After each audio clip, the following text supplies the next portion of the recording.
Salut les amis, aujourd'hui on se lance dans la culture de champignons ici sur les Collioures en permaculture à Beaumont en Belgique. Donc voilà, c'est une petite vidéo amateur, hein. On va pas ici développer scientifiquement tout le process des champignons, tellement c'est passionnant et tellement il y a à savoir, mais on se lance, voilà.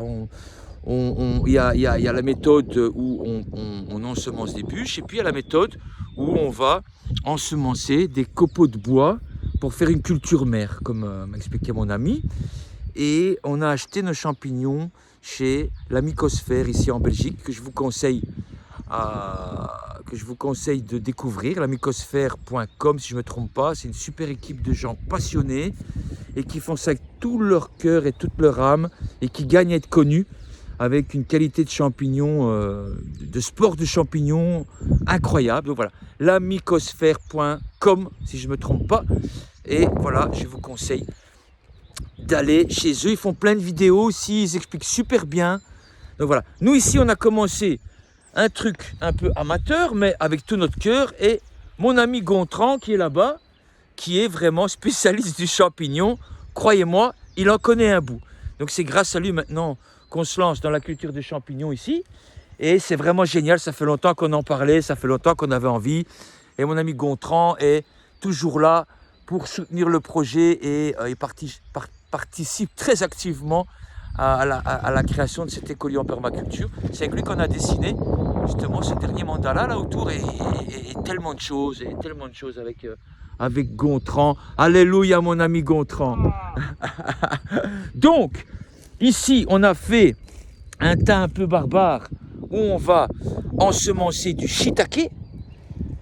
Et ensuite on a choisi une zone super humide et à l'ombre, au bord d'une rivière, près d'un ruisseau et au bord d'une rivière dans ma vallée super humide. Donc on va mettre à l'avantage les côtés négatifs de la vallée, parce que l'humidité c'est mignon, c'est sympa, c'est l'abondance et tout, mais des fois pour y vivre c'est un peu dur et pour certaines cultures c'est un peu dur. Donc là on a décidé, mode stoïcien, de champignonner le bazar pour mettre à notre avantage ce terrain qui est quand même assez humide.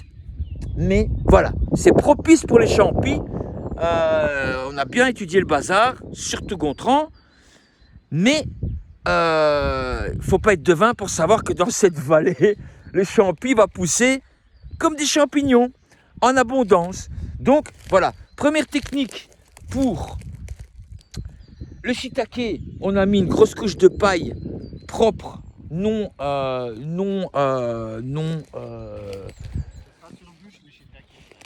ce sera sur bûche le shiitake, pardon. Voilà, heureusement que j'ai voilà. Donc le shiitake sur bûche sur une couche, oui, ce serait une autre vidéo, sur une couche de paille.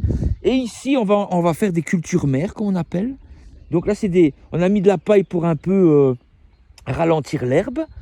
Un peu de copeaux de sapin qu'on avait tout autour parce que lui, il va moins vite moins vite développer le mycélium du champignon. Merci, mon cerveau amovible. Et là, on a mis des copeaux de bois qu'on a été chercher, de charme, noisetier, hêtre et tout ça, sur la paille. Donc là, c'est quand même mignon. Et on les a séparés de quelques mètres parce qu'on va faire ici du pleurote blanche. King Stropher du jardin. Stropher du King Stropheria, machin bazar là. La mycosphère. Voilà, mycosphère, voilà, vous avez vu, hein. Et là-bas, on a commencé aussi, et on voulait vous montrer aussi l'autre étape. Avec tonton Gontran, on va aller regarder la pleurote grise. Et là, on a déjà commencé. Donc, couche de copeaux, une partie du mycélium, puis on a remis de la paille, et puis on avait remis encore du copeau. Hein, si vous avez tout ça, n'hésitez pas, on refait un peu le modèle de la forêt, quoi. Et puis là, il avait déjà refait une couche où, bon, mais là, on en remet encore un peu, mais là, tu avais remis que la moitié, si je ne me trompe pas, de ce côté-là. Et donc là, encore une couche de paille pour dire que ça aère, comme il disait. Et ensuite, maintenant, de nouveau, couche de copeaux. Et comme il disait à la mycosphère, Ça doit faire plus ou moins 30 cm. 30 cm d'épaisseur. Et donc, voilà. Donc là, on termine avec la pleurote grise. On met comme ça tout simplement. On va l'étaler. Hein? On gagne rien à faire la pub de la mycosphère. Hein. C'est juste parce qu'on les apprécie. Hein. Ils ont des projets géniaux. Voilà. Et donc là maintenant, hop, on remet les copeaux de bois. On va certainement remettre un peu de paille. Et puis voilà, après c'est tout. Des feuilles.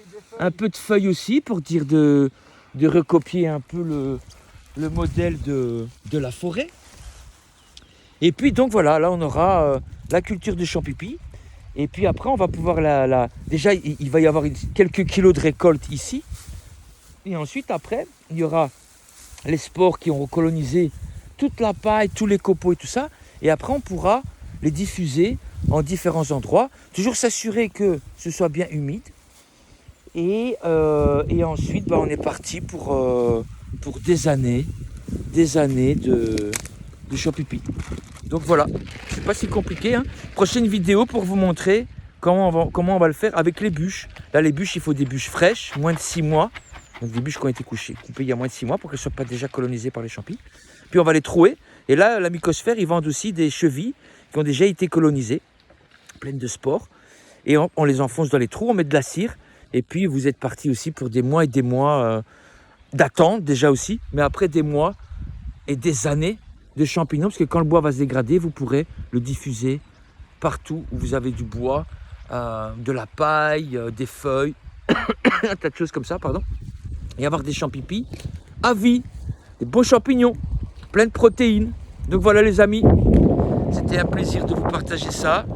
Et on vous dit à bientôt pour Très bientôt. une prochaine aventure avec les champipis et les autres trucs encore sur notre écolieu pédagogique en permaculture. Ah ouais, joyeux printemps, quelques jours en retard. Joyeux printemps.